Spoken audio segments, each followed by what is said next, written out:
मैं इरफान से कहना चाहता हूं कि अपनी बीवी की कसम खाकर खाओ कि मेरे गांव में पानी नहीं पहुंचता। आपके गांव में पानी नहीं पहुंचता, अपनी बीवी की कसम खाकर बोलिए। पार्षद छात्री आप बोलिए, अभी अपनी बीवी का कसम खाकर बता दीजिए मेरे गांव में पानी नहीं। उसकी तो जल्दी खा लेगा। मैं एक जिला कोई सा भी आप ले लें पश्चिम का और आप उसकी जांच करा लें, ये बीवी की कसम देने की बात कर रहे हैं, मैं विधानसभा से इस्तीफा दे दूंगा अगर ये पूरा का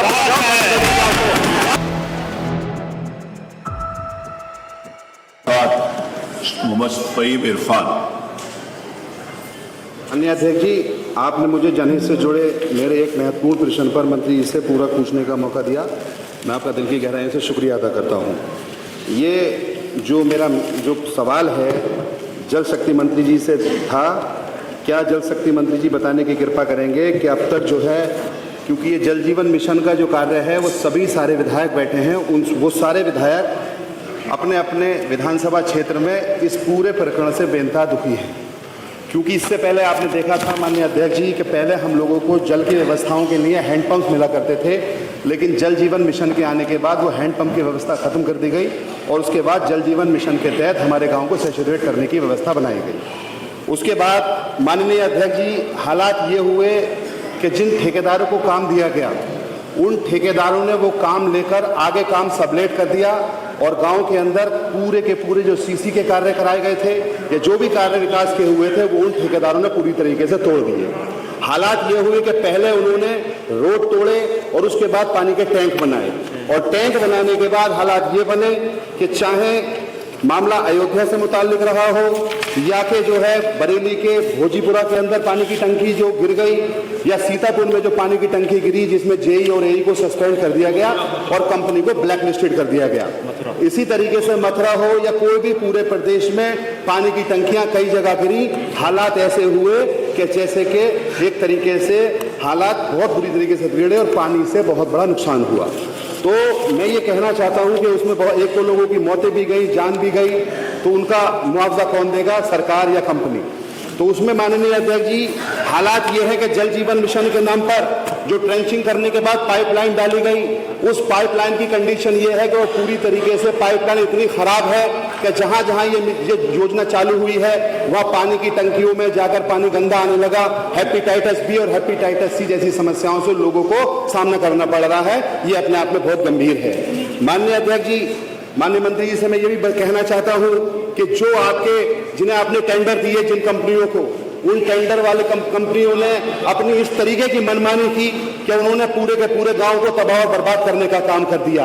अब उन्होंने क्योंकि नीचे वाले जिन लोगों को काम दिया उनको तो इस बात से कोई फर्क नहीं पड़ा, उन्होंने तो काम बिगाड़ा और वो बिगाड़ कर चले गए। अब हालात ये है माननीय अध्यक्ष जी कि उनको जिनको टेंडर मिले उनको पैसा नहीं मिला, पैसा ना मिलने की वजह से वो काम भी पूर्ण नहीं कर पाए। माननीय मंत्री जी ने जो जवाब दिया उसमें इन्होंने लगभग 100 के 100% काम को पूर्ण होना बताया है। क्योंकि माननीय मुख्यमंत्री जी भी यहाँ बैठे हैं, माननीय मुख्यमंत्री जी ने भी इसका संज्ञान लिया था और कहा था कि बहुत जल्द ये काम पूर्ण होगा। तो मैं माननीय अध्यक्ष जी आपके माध्यम से ये कहना चाहता हूँ कि माननीय मंत्री जी को जो ये जवाब दिया गया है 1,96,822 किलोमीटर के सड़कों के सापेक्ष 1,90,605 किलोमीटर सड़कों का पुनर्स्थापन कर दिया गया है, ये अपने आप में बिल्कुल गलत है और झूठ है। मैं अध्यक्ष जी आपके माध्यम से कहना चाहता हूं, क्या कोई कमेटी बनाई जाएगी, क्योंकि माननीय मुख्यमंत्री जी बैठे हैं, इसकी जांच कराई जाए और जिन अधिकारियों ने ये झूठा रिपोर्ट प्रस्तुत की है उसको हर हालत में माननीय मुख्यमंत्री जी के सामने रखा जाए और उनके खिलाफ दंडात्मक कार्रवाई की जाए। और माननीय अध्यक्ष जी, मैं आपके माध्यम से भी कहूंगा, क्योंकि जल जिन जिन जगह ये टंकी लगी है वहां पर पानी का प्रेशर इतना है, अभी समरपाल अंकल बता रहे थे कि जिस गांव में गए थे वहां पानी की बाल्टी जो है आधे घंटे में भरी जाती है, पानी पूरा नहीं भरा जा सकता। तो मैं माननीय अध्यक्ष जी आपके माध्यम से सीधे मंत्री जी से पूछना चाहूंगा, क्या सरकार ने जल जीवन मिशन से जुड़े विभिन्न कार्यों की गुणवत्ता चेक करने, विभिन्न स्तरों पर निगरानी करने के लिए टीम का गठन किया है? अगर नहीं किया है तो कब तक करेंगे? और माननीय अध्यक्ष जी, वो आपके माध्यम से पूछना चाहता हूं कि उपरी सड़कों की मरम्मत में प्रयुक्त सामग्री की गुणवत्ता चेक करने प्रत्येक गांव में सामग्री के नमूने के लिए जाना अनिवार्य किया है। और माननीय अध्यक्ष जी, क्या सरकार ने जल जीवन मिशन योजना में खराब करने वाले लोगों के विरुद्ध दंडात्मक कार्रवाई की है कि नहीं? हाँ साहब, माननीय अध्यक्ष जी, मैं अभी बताओगे कि यही बात है। दूसरा प्रश्न, विधानसभा झूठ बोल रहे हैं। माननीय अध्यक्ष बैठो, उत्तर दीजिए। मैं आपसे कहना चाहता हूँ, अरे वो 6,000 कौन से किलोमीटर बैठे? आप व्यवस्था दे दीजिए। मंत्री जी माननीय मंत्री अभी एक प्रश्न और है। अभी एक माननीय सदस्य का नाम और है, प्लीज। इंजीनियर कटेरिया जी, अब 2 लोगों का है ना नाम, तो दोनों से सुन लीजिए, दोनों का इकट्ठा जवाब दीजिए। माननीय मेरा मंत्री से निवेदन है, दोनों को इकट्ठा जवाब दे दीजिए। महत्वपूर्ण विषय पे अनुपूरक पूछने का अवसर दिया, इसके लिए धन्यवाद। महोदय, जल जीवन मिशन के तहत जो काम हो रहा है, ये विषय कई बार सदन में बहुत जिम्मेदार मेंबरों के द्वारा उठाया गया और प्रमाणिक तौर से कई बार इसको कहा भी गया। हम लोग भी विभिन्न कमेटियों में भी मैंने इस बात को रखा और एक बार कमेटी में जो तथ्य विभाग ने रखे थे वो लगभग 98% कंप्लीट होने की बात कही थी। उस समय तमाम जो मेंबर थे कमेटी में, बात ये रखी गई कि जो कमेटी के मेंबर हैं कम से कम उनकी अपनी विधानसभा में की रिपोर्ट मंगा ली जाए कि उनकी अपनी विधानसभा में आखिर कितनी ग्राम पंचायत में ये काम पूर्ण पाया गया। उसकी रिपोर्ट जब मुझे दी गई लगभग 1-1.5 महीने बाद, तो पता चला मेरी विधानसभा किसनी में मात्र 7 ग्राम पंचायतें हैं जहां पर कि काम पूर्ण हुआ। इसके अलावा सभी ग्राम पंचायतों में बहुत बुरा हाल है। जब समाजवादी पार्टी की सरकार थी, लोहिया योजना के अंतर्गत, जनेश्वर मिश्र जी योजना के अंतर्गत, और हम सभी जनप्रतिनिधि सदन में बैठे हैं, हम लोग अपनी निधि से काम कराते हैं और कराने के बाद जो बनी हुई रोडें थी उनकी सारी की सारी रोडें तोड़ दी गई। और मुश्किल तो इस बात की है कि जहां अधिकारी नहीं सुनते हैं, वहीं अफसोस इस बात का है कि सदन में भी कई बार जिम्मेदार लोगों ने बात उठाई, इसके बाद भी सरकार पूरी तरह इस बात को नजरअंदाज करती है। महोदय, मैं आपके माध्यम से केवल यही जानना चाहेंगे कि कम से कम सरकार के पास बहुत सी व्यवस्थाएं, पैसा भी दिया है और अभी हमारे माननीय फहीम विधायक जी ने ये बात रखी थी और यही इस योजना के फेलियर्स के कारण है कि ठेका तो बड़ी कंपनी को दिया गया सर, बड़ी कंपनी जिले में पहुंच गई, लेकिन पहुंचने के बाद उन्होंने गांव के नॉन टेक्निकल आदमी को मनमाफिक तरीके से काम दे दिया। और मुझे जहां तक जानकारी है, वो जानकारी 25% जो काम 100 रुपए में होना था वो 25 रुपए में काम उन्हें दिया गया नॉन टेक्निकल आदमी को, जिसके पास न कोई इंजीनियर है, न अनुभव है काम करने का और न उसे जानकारी है। और ऐसे लोगों ने काम करके पूरे योजना का सत्यानाश कर दिया।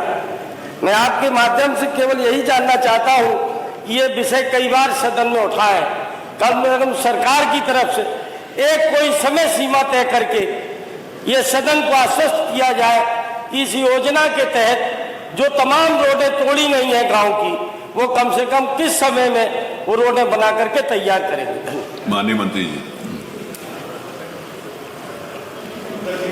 अंतर्गत प्रदेश में कुल 5,63,992 किलोमीटर वितरण प्रणाली के सापेक्ष 5,15,000 और 995 किलोमीटर वितरण प्रणाली बिछाई गई और हेतु 1,90,605 किलोमीटर सड़कों का पुनर्स्थापना की। 31 दिसंबर 2025 तक पूरा कर दिया गया। मैं इरफान से कहना चाहता हूं कि अपनी बीवी की कसम खाकर खाओ कि मेरे गांव में पानी नहीं पहुंचता। आपके गांव में पानी नहीं पहुंचता, अपनी बीवी की कसम खाकर बोलिए। पार्षद छात्री, आप बोलिए, अभी अपनी बीवी का कसम खाकर बता दीजिए मेरे गांव में पानी नहीं। उसकी तो जल्दी खा लेगा। एक मिनट, एक तो करे किसी गांव में पानी। माननीय अध्यक्ष, माननीय अध्यक्ष, एक मिनट, ओम प्रकाश जी, एक मिनट, इरफान भाई, एक मिनट। माननीय अध्यक्ष जी, अपनी बीवी का कसम खाकर बोला है कि मेरे गांव में पानी नहीं आ रहा है। अरे बैठो, पूरी बात सुनो। माननीय अध्यक्ष जी, बैठो, पूरी बात। अरे माननीय अध्यक्ष जी,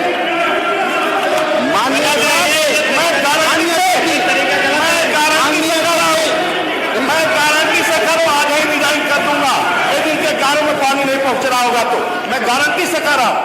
मैं गारंटी से कह रहा हूँ, बता दें इरफान भाई पानी नहीं पहुंच रहा है। माननीय अध्यक्ष जी, पर्टिकुलर मेरे गांव पे आने से पहले मैं कहना चाहता हूं कि माननीय मंत्री जी बीवी की कसम तो ना खाएं, क्योंकि बीवी के पास जाके कोई गड़बड़ हो जाएगी बाद में, क्योंकि बीवी माशाल्लाह अल्लाह पाक ने वो आपके जो एक जिले की जांच करा लें अध्यक्ष जी।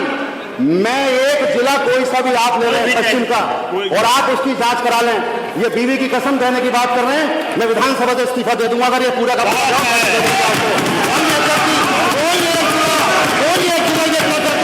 और माननीय मुख्यमंत्री जी बैठे थे, क्योंकि माननीय मुख्यमंत्री ने ये कहा था कि इस माननीय मुख्यमंत्री के सामने ये मामला है, इस वाले मामले में धांधली हुई है।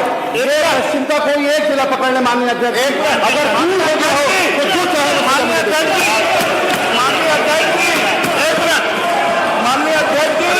एक मिनट बैठ जाइए, शांत होकर बैठ जाइए, शांत होकर। माननीय अध्यक्ष जी, मोहम्मद इब्राहिमपुर के रहने वाले इरफान भाई प्रधान है साजिद जी, अभी फोन लगा कर पूछ लीजिए पानी उसके गांव में पहुंच रहा है कि नहीं पहुंच रहा है। एक गांव आप करो राज्य के अंदर पानी नहीं आ रहा है, अब विधायक कठरिया जी का है 7 गांव में मैं चेक करना, और सभी राज्य के ये बहुत बड़ी योजना है माननीय अध्यक्ष जी, ये छोटी मोटी योजना नहीं है। एक मिनट, ये सभी घरों तक पानी पहुंचा रहा है, ये छोटी मोटी योजना नहीं है। गांव में ट्रैक्टर ट्राली चलते हैं, नल तोड़ा जाता है, टोटी लगी टोटी तोड़ लेते हैं लोग, ये छोटी मोटी योजना नहीं है महाराज जी, ये अध्यक्ष जी ये काम। और मैं विश्वास के साथ कहता हूँ, यदि कंपनी काम नहीं करेगी तो कंपनी जेल जाएगी। माननीय योगी सरकार है और कंपनी को काम करना पड़ेगा। जो कहेंगे मैं वो जांच करवा लिख कर दे देंगे, जांच भी करवा दूंगा। उन्होंने कहा आप लिख के दे तो उसकी जांच करा देंगे। अरे आप बैठो, पूछो इरफान भाई पूछे, संग्राम भाई बैठो, इरफान भाई वो पूछ रहे 1,96,822 किलोमीटर सड़कों के सापेक्ष अगर 1,90,605 किलोमीटर सड़कों का पुनर्स्थापन हो गया हो तो अध्यक्ष जी किसकी कसम खाएंगे? मैं तो बीवी की नहीं कहूंगा, ये कसम खा के कहना ये रिपोर्ट सही है तो जो ये सजा देंगे मैं लेने के लिए तैयार हूं। तो जितनी सी बात करवा दीजिए, अगर ये 1,90,000 कंप्लीट हुआ है तो, और इसकी आप जांच करा दीजिए माननीय अध्यक्ष। जांच करा दीजिए तो कंपनी। एक मिनट अध्यक्ष, संग्राम सिंह आप क्यों खड़े हो? संग्राम सिंह जी, आपसे क्या मतलब? जो कंपनी, अरे बैठिए, जिस कंपनी ने काम किया है, यदि कंपनी हमें 90% लिख कर दिया है कि मैं काम कर दिया हूं, एक मिनट सुनिए तो, मेरी बात सुनो तो, सुनो ध्यान से। हाँ सुनिए। यदि ये झूठ बोल रहे हैं तो उस कंपनी के खिलाफ कार्रवाई हो। मैं कहाँ कह रहा हूँ, अब वो कुछ मैं कहा कर रहा हूँ, और ये तो कह रहे जो आप शेष सड़कें मैं 31 दिसंबर 2025 तक ठीक करवा दूँ। धन्यवाद।